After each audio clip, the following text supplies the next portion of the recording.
जी देखिए, रस्सी जल गई लेकिन बल नहीं गया।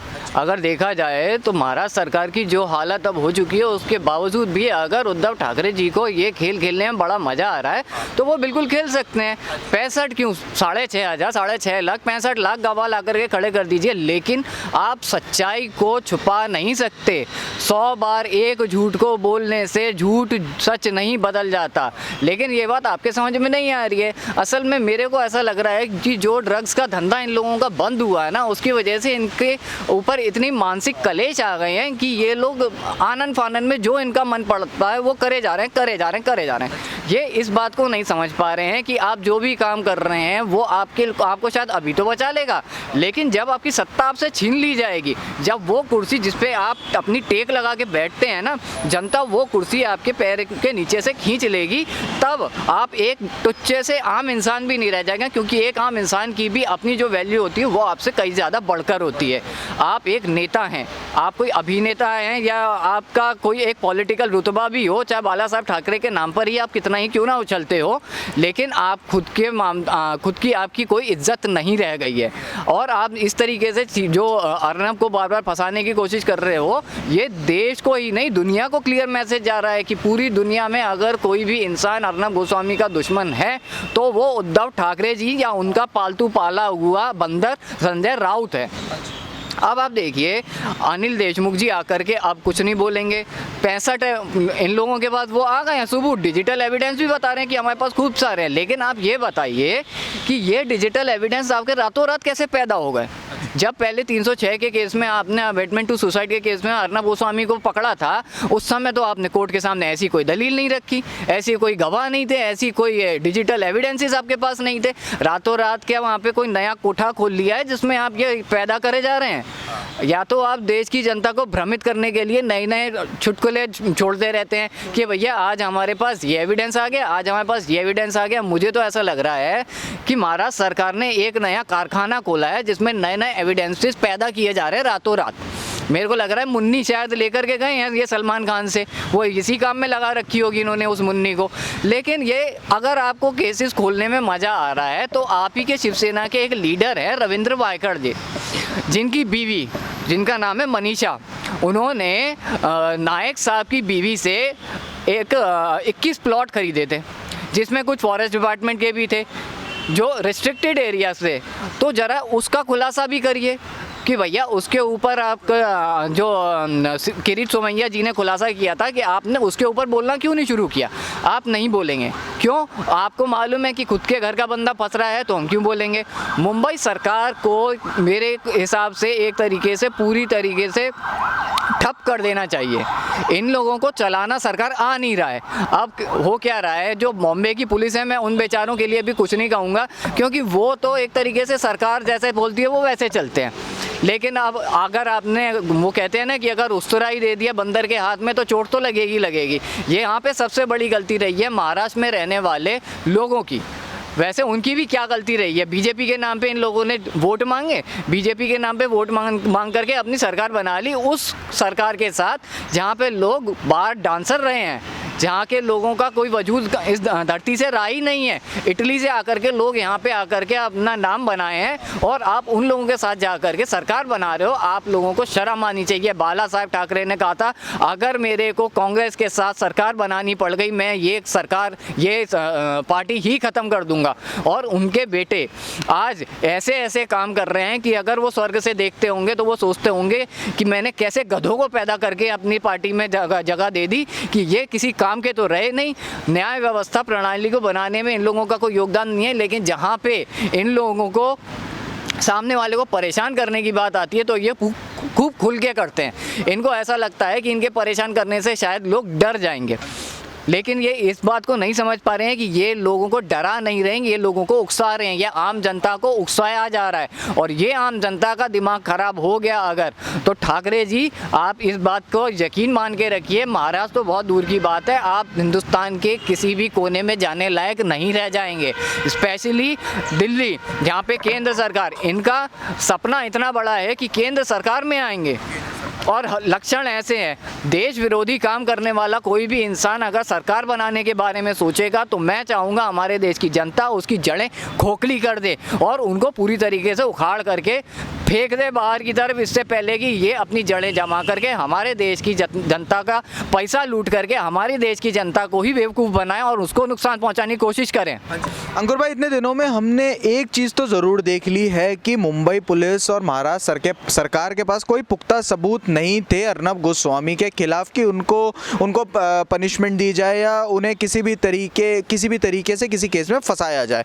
हमने यही देखा है कि उनको ज़बरदस्ती बार बार लगातार फंसाया जा रहा था, जो कि सच नहीं थे, झूठे केसेस में उन्हें फंसाया जा रहा था। तो क्या आपको लगता है जैसे अब महाराष्ट्र सरकार जो है, जो उद्धव ठाकरे हैं, वो भी अब जैसे फंसते हुए नजर आ रहे थे, बीएमसी का जो घोटाला सामने है, उसके बाद प्रताप सरनाइक जो हैं वो मनी लॉन्ड्रिंग के मामले में कहीं ना कहीं वो अभी क्वारंटीन हो गए, कहीं ना कहीं वो भी फंसते हुए नजर आए थे। तो क्या आपको लगता है इन सब चीज़ों से भटकाने के लिए ही अब इस जो चीज़ है, अब एक नई चीज़, ये चार्जशीट वाली चीज़ जो है, ये नई चीज़ का इन्होंने उद्घाटन कर दिया है, क्या लगता है? जी बिल्कुल, देखा जाए अगर इन लोगों को तहकीकात करानी है ना ढंग से, तो जो 900 करोड़ का बीएमसी में घोटाला किया था वो मैंने पहले भी कहा था, वहाँ पे वो आपके पिताजी छोड़ के नहीं गए हैं, वो महाराष्ट्र के सरकार के पैसे नहीं हैं, वो पैसे हैं आम जनता के, जो आपने बगदादी सरकार बना के रखी है, वहाँ पे औरंगजेबी सरकार बना के रखी है, जो आप हिंदुस्तान की जनता से लूट लूट के खसोट मचा रहे हैं। आपको ये बात ध्यान रखना चाहिए कि जो आप लूट रहे हैं वो आपसे छीना जाएगा। कांग्रेस ने 70 साल हमारे देश को लूटा है और ये चीज़ किसी से छुपी नहीं है। आपको अगर नायक खानदान का हर एक केस खोलना है तो मेरे को बताइए, आपके अजीज शरद पवार उनकी बीवी और लड़की के सब फोटो क्यों खिंचा रहे हैं सोशल मीडिया पे, हर जगह पे उनके साथ वो फोटो खिंचा के छोड़ रहे हैं? क्यों छोड़ रहे हैं?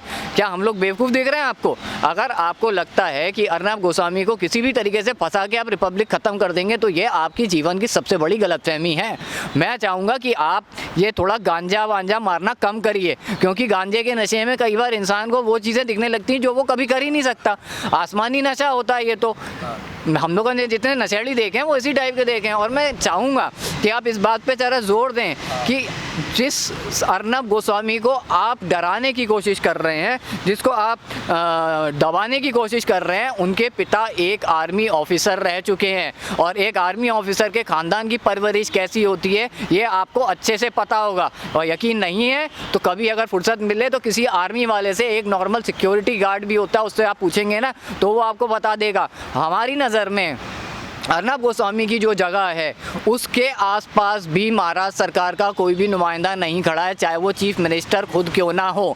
और अगर उनको ये लगता है कि वो किसी तरीके से अर्नब गोस्वामी को फंसा देंगे और उनको किसी तरीके से दबाने की कोशिश करेंगे, तो पहले भी हम लोगों ने अर्नब गोस्वामी के लिए जम करके सड़कों पर हल्ले करे थे, केंद्र सरकार को संज्ञान लेना पड़ा था। GD बख्शी सर आए थे, उन्होंने जा करके बाकायदा प्रेसिडेंट से बोला था कि इस आतंकी सरकार के खिलाफ आप मोर्चा खोलना पड़ेगा। जिस तरीके के ये हथकंडे अपनाए जा रहे हैं, हमारे संविधान का गलत इस्तेमाल करके लोगों को दबाने की कोशिश की जा रही है। अब बहुत ज़रूरी हो गया है कि इन लोगों को इनकी भाषा में जवाब दिया जाए। जितने भी केस किरीट सोमैया जी ने खोले हैं, जिसमें इनकी बीवी का नाम रश्मि उद्धव ठाकरे भी है और मनीषा रविंद्र वायकर भी है, उनका नाम भी घसीटा जाए, उनके ऊपर भी केस किए जाए। और साथ साथ उन्हीं के ऊपर क्यों, इनके बीएमसी के मेयर किशोरी पेडनेकर, ट्रांसपोर्ट मिनिस्टर अनिल परब और इनके जैसे कितने ही गद्दार बैठे हुए हैं हमारे देश में,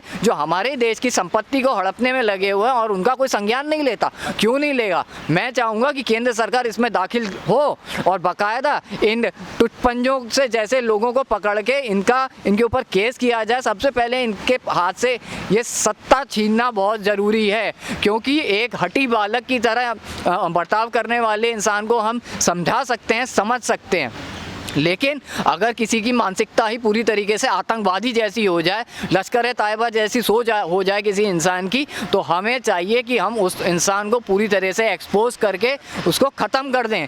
क्योंकि अगर हम ऐसा नहीं करते हैं तो हमारे देश की जो आबादी महाराष्ट्र में रह रही है, जो भोली भाली जनता रह रही है, मासूम जनता जो रह रही है वहाँ की, वो कहीं ना कहीं इसका भरपाई करने पर उतारू हो जाएगी, उसको नुकसान उठाना पड़ जाएगा। और हम कतई नहीं चाहेंगे कि हमारे देश की की जनता को किसी भी टुटपंजिए की वजह से नुकसान उठाना पड़े, सबसे इम्पोर्टेंट बात। और दूसरी बात, अब मैंने सुना है कि संजय राउत जी हॉस्पिटल में एडमिट हैं।